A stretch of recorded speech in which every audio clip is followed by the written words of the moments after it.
आज या ठिकाणी कलमड गावामध्ये आपण बघता या मागच्या घरामध्ये या ठिकाणी धर्मांतराचा विषय बरेच दिवस सुरू होता आणि इथले जे स्थानिक ग्रामस्थ होते, इथले स्थानिक युवक होते, त्यांनी या गावातील सर्व प्रतिष्ठित लोकांच्या कानावर घातल्यानंतर या गावचे सरपंच, उपसरपंच आणि सर्व ग्रामपंचायत सदस्य आणि या वाडीतील सर्व युवा वर्गाने आज या ठिकाणी प्रत्यक्ष अचानक भेट दिल्यानंतर इथे निदर्शनास आलं की या ठिकाणी एका विशिष्ट धर्मातील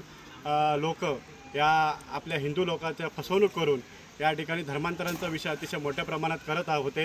ते निदर्शनास आल्यानंतर इथल्या वह्या, इथल्या पुस्तकं, इथले सगळे यंत्रसामुग्री ज्यावेळी आम्ही तपासली त्यावेळी सर्व जे विषय होते ते हिंदू धर्माच्या विरोधात त्या ठिकाणी लोकांचं या ठिकाणी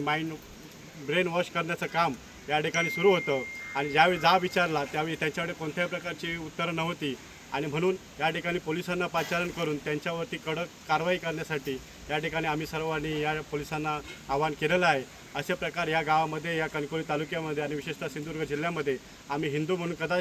कदापि खपवून घेतले जाणार नाही असं आजच्या या ठिकाणी सांगतो। आणि असे प्रकार जर कुठे घडत असतील तर आपण वेळेत सावध होऊन सर्व हिंदूंनी एकत्र येण्याची आजच्या काळाची गरज आहे असं आजच्या ठिकाणी सगळ्यांना आवाहन करतो।